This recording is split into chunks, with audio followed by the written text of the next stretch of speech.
Sejam todos muito bem-vindos, muito bem-vindas a mais uma edição do Ideas to Move aqui no palco do Vetex Day.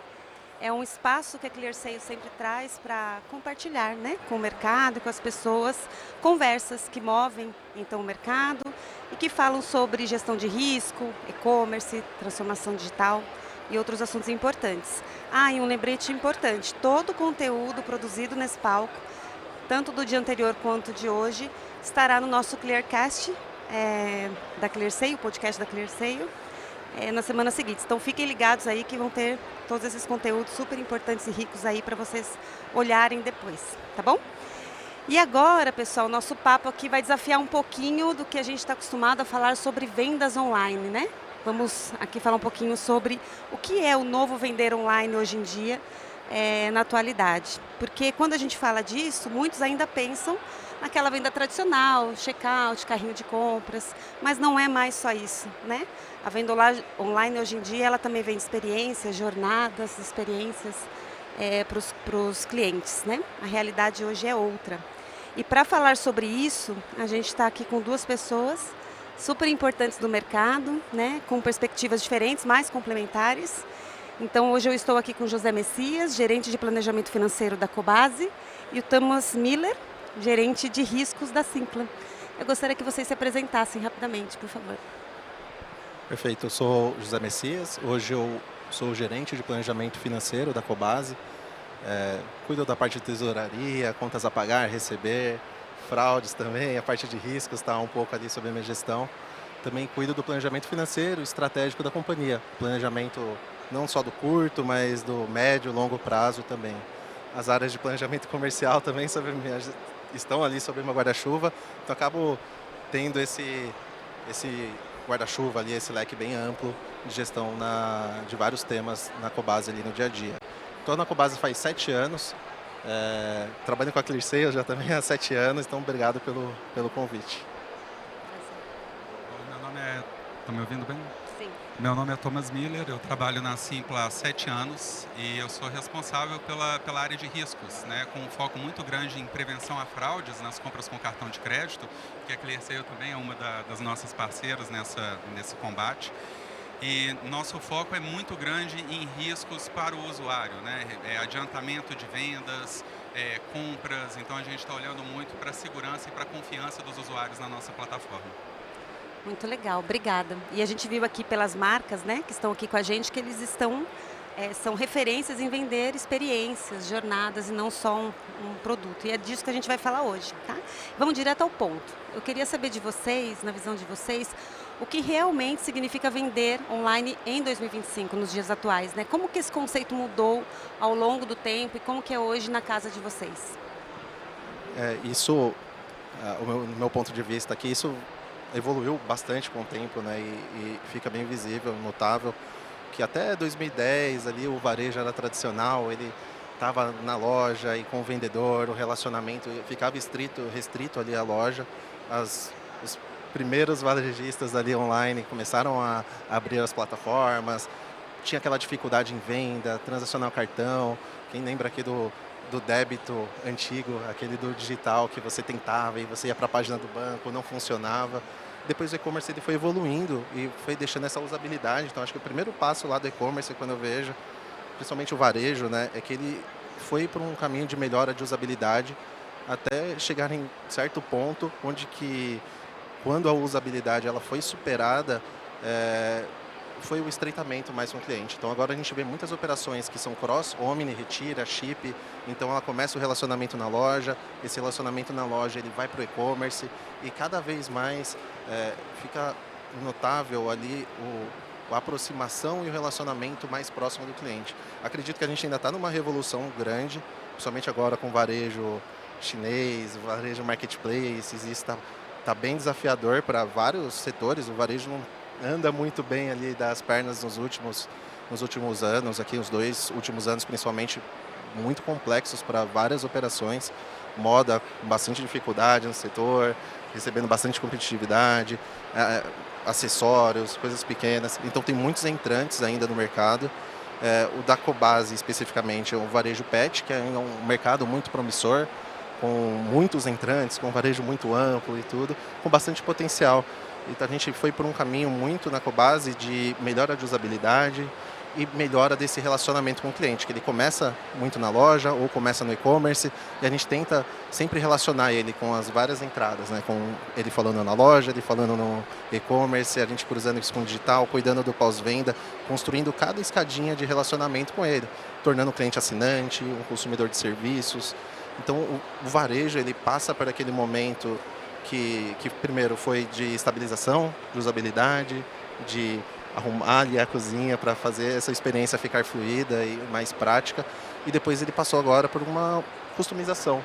Tem um desafio para frente ainda do online, do futuro, mas é um desafio que o varejo resiliente do Brasil aqui normalmente consegue superar, né? A gente teve vários momentos difíceis, mas o varejo aqui ele é talvez a âncora do consumo brasileiro e a gente vai superar em algum momento esses momentos mais difíceis. Com certeza. Bom, a Simpla passou por um momento muito difícil, acho que todo o mercado passou na pandemia, mas a pandemia ela trouxe para a Simpla uma característica, é um segmento que foi muito afetado, vocês imaginam só, né? Eventos foi a primeira coisa que parou no momento da pandemia e a última coisa a voltar. Então nós tivemos aí um hiato de tempo durante muito tempo, a gente buscando alternativas e como atender a esse público que estava cada vez mais tecnológico, né, que busca cada vez mais confiança nas marcas. Então, o caminho da Simpla passa muito pela experiência, não só pela experiência na nossa plataforma, mas para a experiência no evento também, né? Aquela experiência ali na porta do evento, na entrada. De fato, a Simpla ela se preocupa desde o início da jornada do cliente até o momento em que ele está de fato desfrutando daquela experiência. Então, hoje não é somente mais colocar um ingresso à venda, é de fato acompanhar toda essa experiência desde o início, desde o interesse, desde o despertar do desejo até o momento em que de fato ele saboreia aquela experiência. Legal, acho que você falou um pouco disso, mas pegando o gancho, Thomas, no caso da Simpla, vocês vendem não produtos físicos, né? Como você já mencionou, são experiências, né? Encontros, ingressos, né? Como que, você já falou um pouquinho, mas eu queria que você aprofundasse um pouco mais, como que isso molda a forma como vocês pensam funil de vendas, experiência e a conversão, inclusive, também? Perfeito. A compra de um ingresso ela é emocional, né? Então a pessoa ela tem uma expectativa em relação àquele evento. Então nós nos preocupamos com isso também.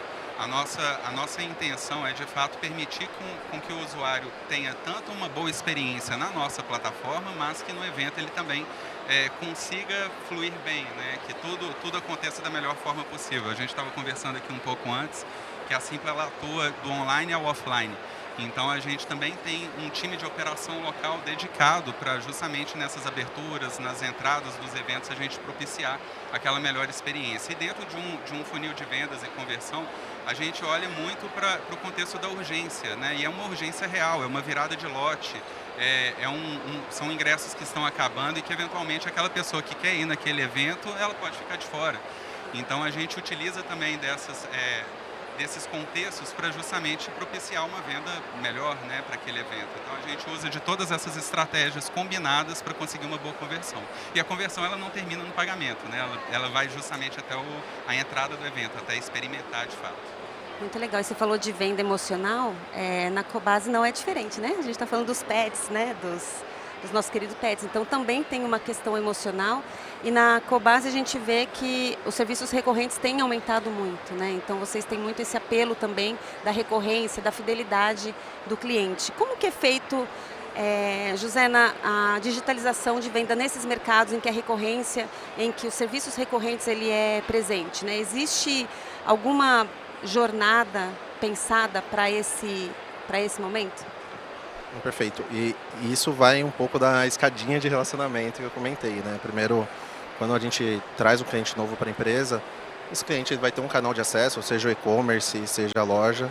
A gente vai tentando ali aproximar e construir o relacionamento com ele no futuro.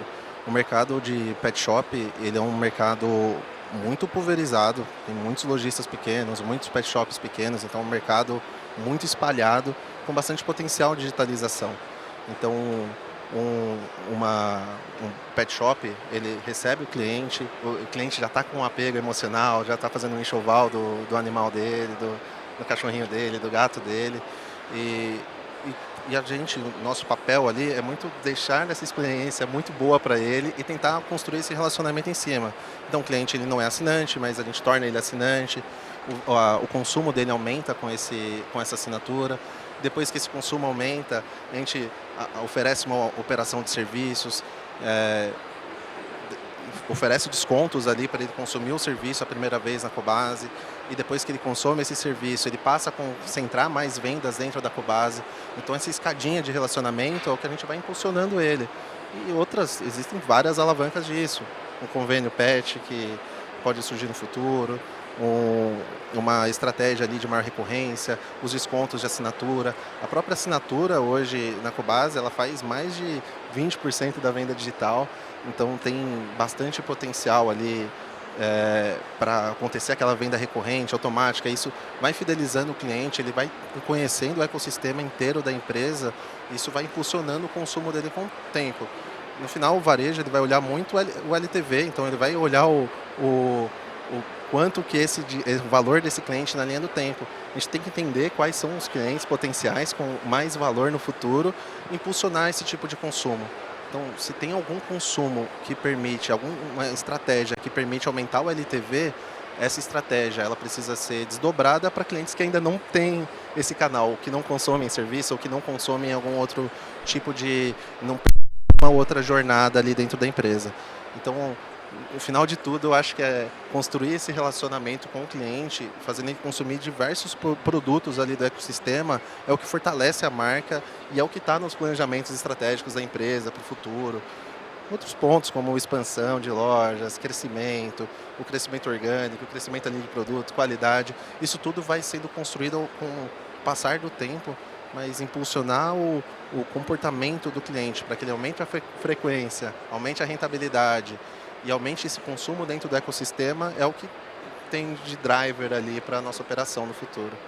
Muito legal. Eu sou cliente das duas marcas e eu tenho uma experiência muito agradável com ambas, assim. Então, tudo que vocês falaram aí conversa muito com o que eu passo. E falando um pouquinho sobre esses pontos de contato com o cliente, né, que a gente tem, acabamos de falar que vários deles, então a gente percebe que os pontos de conversão são muito fragmentados. Então a gente tem redes sociais, aplicativos, né, marketplaces, enfim. Como que vocês hoje escolhem os canais certos para a persona certa, para o público certo, para poder atingir o objetivo de vocês? Isso é uma pergunta boa, né? O cliente está em todo lugar. Então, o celular, que antes era o aplicativo, ele sai o push acabou sendo disputado, um monte de aplicativos concorrentes. É tudo muito movimentado, né? Então, a gente precisa de atenção do cliente e a gente entendeu com o tempo que a gente precisa estar onde o cliente está. Então, se ele está no iFood vendendo, estaremos no iFood. Se ele está no Marketplace, a gente está no Marketplace. O WhatsApp é um canal que funciona bastante com contato, que converte muitas vendas, que tem uma boa participação hoje de vendas dentro da empresa. Os super apps. Acho que o principal entendimento nosso é que a gente precisa estar onde o cliente está. E isso virou algumas chaves. Antes a gente tinha loja, e-commerce, o cobasi.com.br era só o centro ali onde que tinha. E tem toda aquela estratégia, PLA, traz aquisição, converte mais, olha ROAS, olha todas as estratégias ali do online. Mas no final a gente precisa estar onde o cliente está. A categoria PET ela tem também um apego emocional. Então, tem uma relação de confiança, tem uma tutoria, tem uma relação ali do atendimento do público. E o que trabalhamos nesses últimos anos foi em tentar equilibrar, vender onde o cliente está, com esse tratamento, com esse atendimento ali mais pontual em loja, mais carinho, mais próximo ali do tutor, que é um pouco da nossa estratégia, né? Hoje, muitos gerentes de loja conhecem os nomes dos pets que estão indo na loja, conhece o nome, a gente tem os cadastros dentro do nosso espaço pet, ali dentro do e-commerce, então lá dentro você registra o nome do seu pet, os e-mails, as réguas de comunicação, eles vão com o nome do pet escrito. O meu antigo cachorro ali chamava Romeu, as réguas de relacionamento eles iam ali com o Romeu, você tá acabando a sua ração, compra aqui, volta, e a gente tenta impulsionar com a recorrência, cuidando do cliente onde que ele precisa estar onde que ele está. É muito disputado hoje, assim, hoje o seu celular ele está com muitos aplicativos, muita gente até exclui as notificações ali e tudo. Então, lembrar a marca, marcar a presença, assim, tem se tornado muito desafiador nos últimos anos. Essa fragmentação ela é real e ela não necessariamente deve ser um problema desde que a gente tenha governança de onde estão vindo esses clientes. Então, daí a importância de utilizarmos muitos dos dados desses comportamentos, entender de onde ele está vindo, aonde está performando melhor, aonde estamos tendo ataques de fraude. Então, é muito importante a gente ter um monitoramento, e na Simpla a gente faz isso também, um monitoramento em tempo real de todas as transações e de tudo aquilo que vem acontecendo para conseguir identificar isso o quanto antes for possível. Porque é justamente isso que vai fazer a gente conseguir tomar as melhores decisões para cada contexto, seja ele no antifraude, seja ele para conversão. Então, a gente olha muito para os dados e para a performance desses canais dentro da Simpla. Naturalmente, alguns vão performar mais ou menos, mas a gente sempre tem que olhar o resultado final disso. Eu posso ter um canal que está vendendo muito, mas que a fraude dele não compensa. Então, eu preciso ter estratégias específicas para cada contexto. Legal. E pegando um gancho do que você trouxe agora, Tomás, eu queria falar um pouquinho sobre fraude, Então, a gente falou um pouquinho sobre esses tipos de venda, o quão fragmentado é e o quanto é importante ter essa diferenciação dos canais ideais para cada tipo de público, mas a fraude está aí. Então, a pergunta que eu queria fazer para vocês é se existe algum tipo de fraude específica no mercado de vocês e como que vocês têm tratado isso, que tecnologias que vocês usam, o que vocês estão vendo como dicas aí para esses segmentos tratarem também esse risco de fraude. Legal. Hoje, o fraude é um problema não do específico ali da categoria pet, mas do varejo como um todo. Hoje, o cliente, provavelmente, que faz a fraude na Cobasi é um cliente que faz a fraude em vários pontos de mercado. Então, a gente tem quadrilhas ali especializadas em fazer fraude, tem o autofraude e tudo.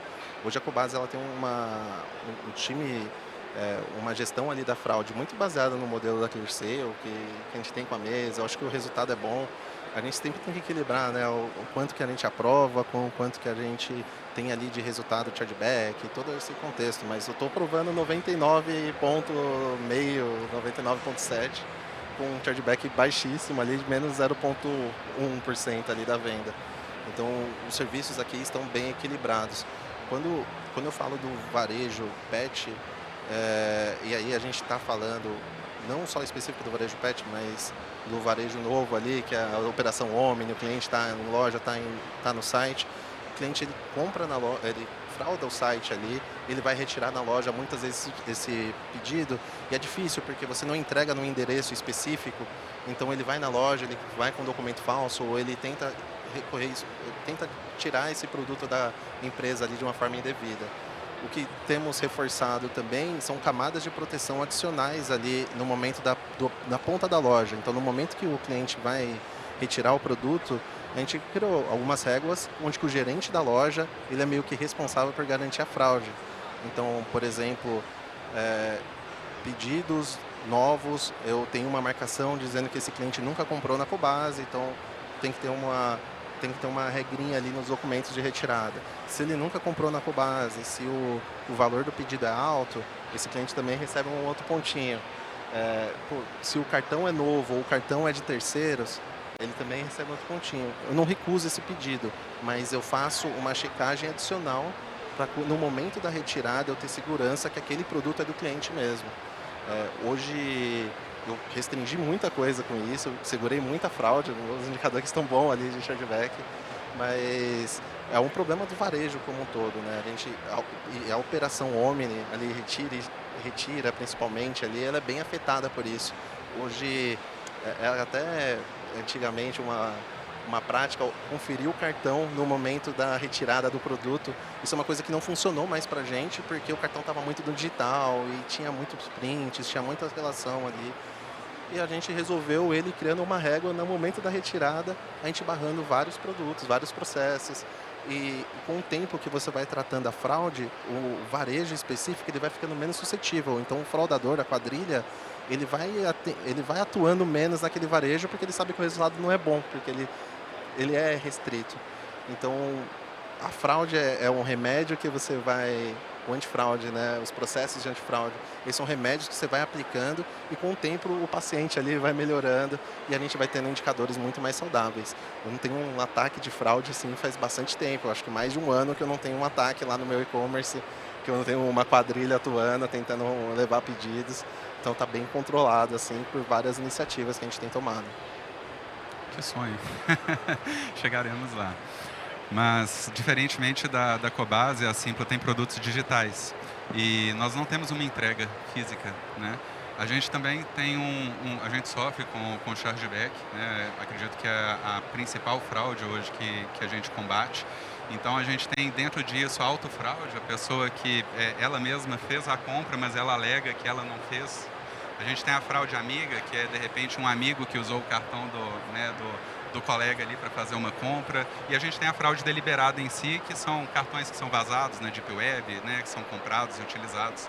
Então, a gente tem estratégias, a gente baseia nossas estratégias de antifraude em 4 pilares principais, que é a prevenção, a detecção, a correção e, eventualmente, a dissuasão quando a gente identifica alguns ataques específicos.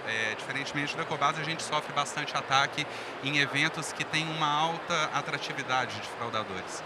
Então, a gente tem diversas tecnologias em cima disso. Tecnologia é a nossa linha de frente para a gente conseguir combater a fraude. ClearSale também é uma das parceiras dentro dessa luta. A gente utiliza 3DS, biometria, tokenização. Então, tudo aquilo que a gente pode, por meio de tecnologia, gerar mais confiança nas transações para os compradores, a gente utiliza. Mas, claro que a tecnologia, embora ela resolva a maior parte dos problemas, ela não resolve tudo. Existe a engenharia social, né? Então, a gente também investe muito em conscientização dos usuários, né? Em conscientização. E como a Simpla ela é B2B2C, a gente atende tanto os produtores em uma ponta quanto compradores em outra, a gente trabalha na conscientização dos dois lados, né? Porque isso também faz com que as pessoas evitem de cair em golpes. Muito importante esse ponto aí, né, da conscientização. Acho que você quer falar também? Sim, esse acho que é um ponto importante, né? Ter outras camadas de proteção. Hoje eu não tenho nenhuma camada, tá? Não tenho 3DS 2.0, não tenho zero out, eu tenho um gateway de pagamento que restringe muito ali tipos de fraude, mas ter camadas de proteção e tudo. A fraude é um remédio, você vai ter que ir tratando ele, porque se você tratar em algum momento e saber que o Simpla não passa fraude, a quadrilha vai desistir de quando ver Simpla lá no evento, vai desistir, não vai tentar mais. Então é tipo uma construção muito grande, assim, não dá para sair do 0 a 100 muito rápido. E é muito contextual isso, né? Assim, você vê a gente falando aqui só de chargeback, a gente tem essas estratégias, 3DS, biometria, mas dependendo do risco, são outras tecnologias, é uma outra abordagem que a gente vai adotar. Então, temos fraude de identidade também. Como que a gente vai adotar e como que a gente vai endereçar isso, tanto pela perspectiva de tecnologia, quanto pela perspectiva, né, da conscientização ali, da educação dos usuários. Então, de fato, é importante. É isso, né? É meio clichê falar assim, mas não tem bala de prata. Então, cada situação é uma situação. A gente tem que equilibrar a experiência do usuário com a segurança, né? Então, é bem legal ver essas duas visões aí. E aí, pessoal, já partindo para o final, eu queria fazer uma última pergunta para vocês, né? Então, a gente está falando aqui com muitos lojistas pequenos, né? Inclusive, e vai ficar gravado, como eu falei depois. Para quem ainda está preso nesse modelo mais tradicional, né? Mas que quer expandir, que quer abrir a visão e quer fazer um pouco mais, quer ir para esse modelo de venda digital como a gente tem hoje. Qual é a dica prática que vocês dão hoje? Por onde eles podem começar? Perfeito. Eu acho que para sair do zero ali na operação, você precisa cuidar da usabilidade. Acho que é o ponto que diferencia ali um varejo bom de um varejo ruim. Tem exemplo ali de uma experiência do cliente. Hoje a Temu, ela tem uma experiência totalmente diferente do que a gente via de varejos novos e tudo, e você vê como se destaca, como você empurra, aumenta compras, conversão do carrinho. Então acho que ter uma plataforma consistente é um primeiro passo ali, é o primeiro passo importante. E depois trabalhar as relações com o cliente. Então tem a régua de relação com o cliente, tentar encontrar ele em vários pontos da jornada, falar dele, pegar o cliente, tratar o cliente, fazer a escadinha ali dos atendimentos, melhorar um pouco da conversão. Então acho que tem várias estratégias. Uma plataforma confiável, segura, e principalmente ali estável, é um primeiro ponto para você ter um varejo hoje. E o segundo é, claro, preço, produto, os 4Ps, toda aquela lógica de marketing que a gente aprendeu ali lá antigamente, isso tudo ainda funciona, tá? Então, tem o seu ponto de contato, tem a loja, tenta ter o preço, tenta ter toda a promoção. Investir no online é muito difícil e a gente sabe que carece bastante ainda de investimento no marketing digital, PLA. Então, como cruzar esse relacionamento, falar via WhatsApp, tentar outros canais. Isso acho que tem sido um diferencial de varejos menores e varejos que estão começando. Perfeito, ótimos pontos e acrescentando dentro dessa questão de canais, a importância do que a gente falou de manter esses dados e essa inteligência viva, né? Que a gente continue sempre olhando para onde está performando melhor, como está performando, porque se você for olhar resultado comercial, ok, é a performance das vendas, mas a fidelização do cliente, ela só acontece quando ele tem confiança na sua marca, quando ele tem confiança nessa estrutura que a gente provê. Então é muito importante que a gente consiga não somente prover uma boa experiência, esse é o nosso arroz com feijão, a gente precisa fazer isso, mas a gente precisa fazer isso com muita segurança e transmitir essa segurança para os nossos usuários. Muito legal, pessoal. Queria agradecer vocês, foi muito legal conversar com vocês. Obrigada por trazer esse olhar tão atualizado sobre o que é vender digital hoje. Então, eu queria muito agradecer vocês pela presença e por compartilhar tanto conhecimento prático aqui pra gente. Obrigado. Obrigado. E claro, e só para finalizar, que eu tenho que deixar o recadinho no final do vídeo aqui.